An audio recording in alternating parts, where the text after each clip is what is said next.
श्रीमद्भागवत गीता एक ऐसा दिव्य संवाद जो स्वयं भगवान श्री कृष्ण की वाणी है, जहां हर शब्द केवल शब्द नहीं, एक आत्मा का जागरण है।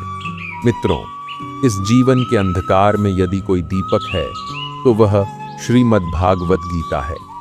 जब मन टूटा हो, जब संसार से विश्वास उठने लगे, जब अपने ही पराये लगें, तब यह गीता हमें बताती है कि जीवन क्या है, आत्मा क्या है और भगवान हमारे कितने निकट हैं।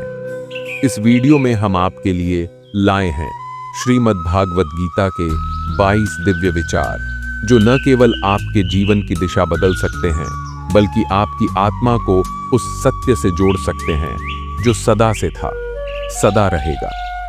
आपसे विनम्र अनुरोध है, कृपया इस वीडियो को अंत तक ध्यान से देखें, क्योंकि हो सकता है यही कुछ विचार आपके जीवन के सबसे बड़े सवालों का उत्तर बन जाएं। एक भी पल स्किप करना, शायद उस आवाज को खो देना होगा जिसे बरसों से आपकी आत्मा सुनना चाह रही थी। आइए श्रद्धा से मन को शांत करें, चलें श्री कृष्ण की वाणी की ओर, वहां जहां हर श्वास में दिव्यता है और हर विचार में मुक्ति का मार्ग।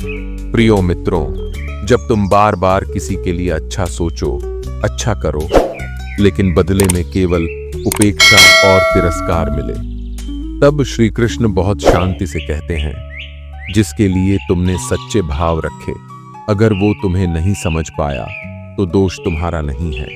प्रेम करना तुम्हारा स्वभाव है और स्वभाव कभी बदला नहीं जाता। तुम अपने कर्म में अडिग रहो, फल की चिंता मत करो, क्योंकि मैं देख रहा हूं सब कुछ, और जो तुझे देना है वह मैं दूंगा, किसी और से नहीं। जब तुम दूसरों की खुशी के लिए खुद को भूलने लगो और तुम्हारा वजूद धीरे धीरे मिटने लगे, तब श्री कृष्ण कहते हैं, तू दीपक बन गया है जो खुद जलती जलकर दूसरों को उजाला देता है। मत डर उस अंधेरे से, मैं वही प्रकाश हूं जो तेरे भीतर जल रहा है, और जब यह दीपक थक जाएगा मैं खुद उसे थाम लूंगा। जब तुम्हें लगे कि तुम्हारा जीवन व्यर्थ है, कोई उद्देश्य नहीं बचा, तब श्री कृष्ण कहते हैं, हर आत्मा मेरे पास किसी कारण से आई है, कोई भी जीवन व्यर्थ नहीं होता। तुम जिसे छोटी यात्रा मान रहे हो, वो किसी के लिए प्रेरणा बन सकती है। तुम चलते रहो, क्योंकि तुम्हारे कर्मों के स्पंदन दूर दूर तक असर डालते हैं, जहां तुम कभी पहुंच भी नहीं पाते। कभी जब जीवन में सब कुछ होते हुए भी भीतर खालीपन लगे, तो श्री कृष्ण कहते हैं, तेरा खालीपन मेरा निमंत्रण है। जब मनुष्य संसार से भर जाता है, तब मैं उसे शून्य करता हूं, ताकि वह मुझे स्थान दे सके। उस शून्य में मैं उतरता हूं, और वही मिलन सबसे दिव्य होता है। यदि कोई अपना, एकदम अपना, अचानक दूर चला जाए और तुम्हारा हृदय भारी हो जाए, तब श्री कृष्ण अपने ममत्व से कहते हैं, कोई कहीं नहीं जाता, आत्माएं बस रूप बदलती हैं। जो तेरे पास आज नहीं है, वह किसी और रूप में, किसी और आशीर्वाद के रूप में लौटेगा। बस तू मोह से नहीं, प्रेम से जुड़, क्योंकि मोह बांधता है और प्रेम मुक्त करता है। जब तुम अपने ही निर्णयों से पछताओ, अपने अतीत को कोसने लगो, तब श्री कृष्ण बड़े धैर्य से कहते हैं, जो हो गया वह मेरे संकल्प से हुआ। तूने जो चुना वो तेरे अनुभव के लिए जरूरी था। तू अब उस बीते पल को समझकर आगे बढ़, क्योंकि अतीत को पकड़कर तू भविष्य को नहीं रख सकता। जब तुम्हारे अच्छे कर्मों की कदर न हो और लोग तुम्हें नीचा दिखाने की कोशिश करें, तब श्री कृष्ण मुस्कुराकर कहते हैं, जो चमकता है वही सबसे ज्यादा आलोचना सहता है। सूरज को भी सुबह उगते ही आलोचना मिलती है, पर वह रुकता नहीं। तू भी मत रुक, तू केवल कर्म करता जा, मेरी कृपा तुझ पर है। और जब संसार की भीड़ में तुम्हारा मन अकेला हो जाए, हर रिश्ते में दूरियां सी महसूस हों, तब श्री कृष्ण कहते हैं, भीड़ में अकेलापन वो संकेत है जो आत्मा तुझे भेजती है, ताकि तू मुझे पुकार सके। जब तेरा मन किसी से नहीं जुड़ता तब वह मुझे खोज रहा होता है। बस एक बार पुकार, मैं यही हूं सदियों से, बस तेरे जागरण की प्रतीक्षा में। जब जीवन तुम्हें परीक्षा पर परीक्षा देता है और तुम थककर टूटने लगो, तब श्री कृष्ण बहुत कोमलता से कहते हैं, मैं उस लोहे को तपाता हूं जिसमें तलवार बननी है। जो आत्मा विशेष कार्य के लिए चुनी जाती है उसे साधारण कठिनाइयां नहीं दी जाती। तुम मेरे कर्म युद्ध में हो और यह युद्ध जितना कठिन होगा तुम्हारी आत्मा उतनी ही प्रबल होगी। जब तुम्हें लगे कि अब कोई रास्ता नहीं बचा, सब द्वार बंद हो गए हैं, तब श्री कृष्ण शांत स्वर में कहते हैं, जब सारे द्वार बंद हो जाते हैं तभी मेरा द्वार खुलता है। मनुष्य जब थककर हार मान लेता है तभी वह मेरे शरण में आता है, और जो मेरी शरण में आता है मैं उसे कभी अधूरा नहीं छोड़ता। जब अपनों से धोखा मिले, पीठ पीछे वार हो, तब श्री कृष्ण कहते हैं, जिसे तुम अपनों की श्रेणी में रखते थे वो परीक्षा थी, संबंध नहीं। धोखा सत्य की ओर पहला कदम है। जो गिराता है वह आवश्यक है, क्योंकि जब सब गिरा देते हैं तब मैं थामता हूं, और मेरे साथ चलने वाला कभी फिर गिरता नहीं। जब समाज तुम्हारे रास्ते को गलत कहे, तुम्हारे निर्णय को नकार दे, तब श्री कृष्ण आत्मा की गहराई से कहते हैं, सत्य वह नहीं जो बहुसंख्यक स्वीकारें, सत्य वह है जो तुम्हारी आत्मा को शांति दे। तुम अपने धर्म पर अडिग रहो, भले ही पूरी दुनिया तुम्हारे विरुद्ध क्यों न हो जाए। याद रखो, अर्जुन भी अकेला था, लेकिन जब मैं उसके साथ खड़ा हुआ तो पूरी दुनिया झुक गई। जब कोई तुम्हें यह कहे कि तुम कुछ नहीं कर सकते, तब श्री कृष्ण दृढ़ता से कहते हैं, हर आत्मा में एक विराट क्षमता छिपी होती है, बस उसे जगाने वाला चाहिए। तुम कौन हो यह दुनिया नहीं, तुम्हारे कर्म तय करेंगे। उठो, जागो, और तब तक न रुको जब तक तुम खुद को वैसा न बना लो जैसा मैंने तुम्हें रचा है।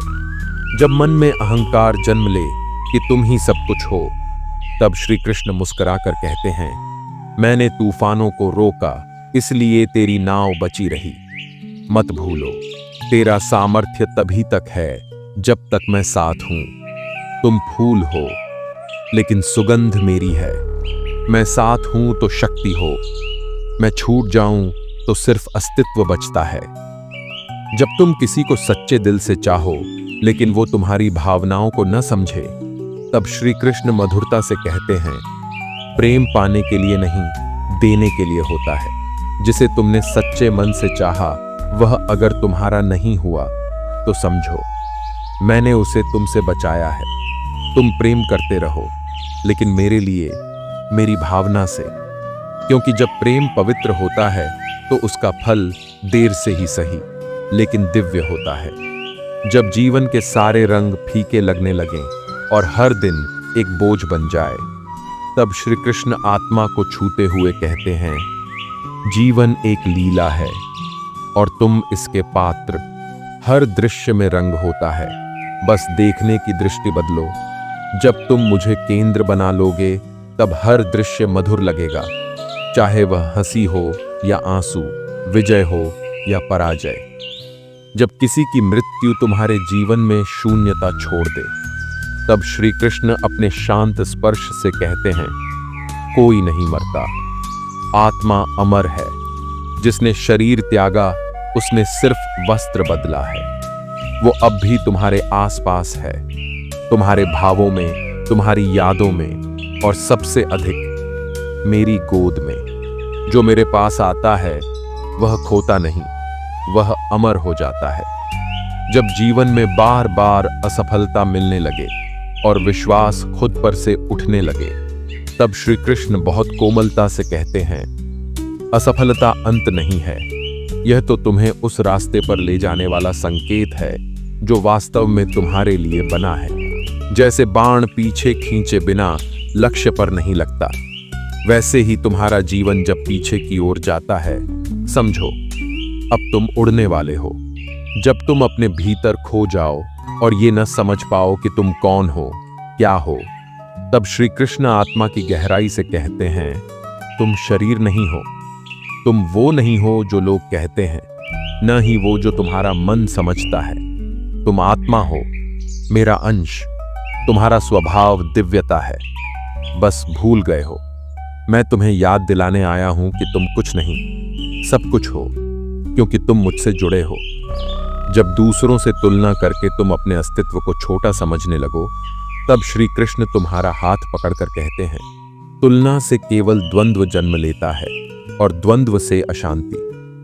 एक फूल कमल है, एक गुलाब, दोनों सुंदर हैं, लेकिन एक दूसरे जैसे नहीं।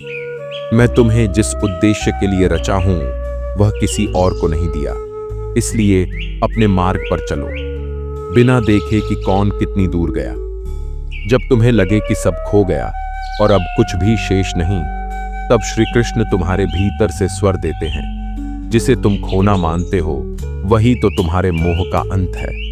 और जब मोह टूटता है, तभी आत्मा मुक्त होती है। जिसने सब कुछ खो दिया, उसके पास खुद को पाने का अवसर आता है, और जिसने खुद को पा लिया, वह मुझे पा लेता है। जब रिश्ते दरकने लगते हैं और अपनों की बातें तीर की तरह चुभती हैं, तब श्री कृष्ण हृदय को सहलाते हुए कहते हैं, रिश्ते वो नहीं जो खून से बनते हैं, रिश्ते वो हैं जो आत्मा को स्पर्श करें। कुछ लोग तुम्हारे जीवन में सीख देने आते हैं, कुछ आशीर्वाद बनकर। जिन्हें तुम अपनों की तरह चाहते थे, वो शायद मेरे द्वारा भेजे गए शिक्षक थे, ताकि तुम जान सको मुझसे बड़ा कोई नहीं। जब तुम अकेले रह जाओ, सब छूट जाए, तब श्री कृष्ण धीमे स्वर में कहते हैं, तुम कभी अकेले नहीं रहे। मैं हर क्षण तुम्हारे साथ था, हूं और रहूंगा। लोग इसलिए छूटते हैं ताकि मेरी निकटता अनुभव हो। जब कोई न दिखे, तब आंखें बंद करना, मैं तुम्हारे भीतर मुस्कुराता मिलूंगा। जब संसार का कोई भी सुख तृप्त न करे, तब श्री कृष्ण मुस्कुराते हुए कहते हैं, ये संसार अस्थाई है, इसलिए इसका सुख भी अस्थाई है। जो आनंद तुम्हारी आत्मा ढूंढती है, वह मुझ में है। तुम संसार से हटकर मेरे शरण में आओगे, तब जानोगे कि परम सुख क्या होता है। वह आनंद जो कभी कम नहीं होता, कभी खोता नहीं। जब भीतर भारीपन हो, आंखें बिना कारण नम हो जाएं, तब श्री कृष्ण अपने करुणामय स्वर में कहते हैं, तुम थक गए हो दुनिया से, अपेक्षाओं से, स्वयं से। आओ, मेरी गोद में विश्राम करो, कुछ मत कहो, बस मौन रहो। तुम्हारा मौन भी मुझे सब कह देता है। मैं हूं न तुम्हारा, बस यही जान लो, यही शांति है। जब विश्वास डगमगाने लगे कि क्या सच में कोई ईश्वर है, तब श्री कृष्ण मुस्कुराते हुए कहते हैं, तुम सांस ले रहे हो, धड़कन चल रही है, विचार आ जा रहे हैं, ये सब मैं हूं। मुझे देखने के लिए आंखें बंद करनी होती हैं, मुझे जानने के लिए खुद को भूलना पड़ता है। जब तुम अपने अस्तित्व को छोड़कर मेरे नाम में डूब जाओगे, तब जानोगे मैं कितना पास हूं। आपने अभी जो सुना, वो केवल शब्द नहीं थे, वो श्री कृष्ण की आत्मवाणी थी। श्रीमद् भागवत गीता के वो दिव्य विचार जो जीवन के हर मोड़ पर दीपक बन सकते हैं। अगर इन विचारों ने आपके अंतर्मन को स्पर्श किया है, आपके भीतर कुछ हिला दिया है, तो अब रुकिए मत। हर दिन इन्हें सुनिए, आत्मसात कीजिए, क्योंकि यही विचार आपको अंधकार से प्रकाश की ओर ले जाएंगे। और यदि आप चाहते हैं कि ऐसा ही दिव्य ज्ञान, ऐसी ही आत्मा को छू लेने वाली बातों से आपका जीवन हर रोज आलोकित होता रहे, तो चैनल वेदांत पुंज को अब भी सब्सक्राइब कीजिए। बेल आइकन जरूर दबाइए, ताकि श्री कृष्ण की ये अमृतवाणी आपसे कभी दूर न हो। वीडियो को लाइक करें, कमेंट में हरि ओम लिखें और इसे अपने प्रियजनों तक जरूर पहुंचाएं, क्योंकि शायद किसी एक व्यक्ति की जिंदगी आपके इस एक शेयर से बदल जाए। फिर मिलेंगे श्री कृष्ण की अगली वाणी के साथ। तब तक याद रखिए, आप अकेले नहीं हैं, गीता आपके साथ है। जय श्री कृष्ण।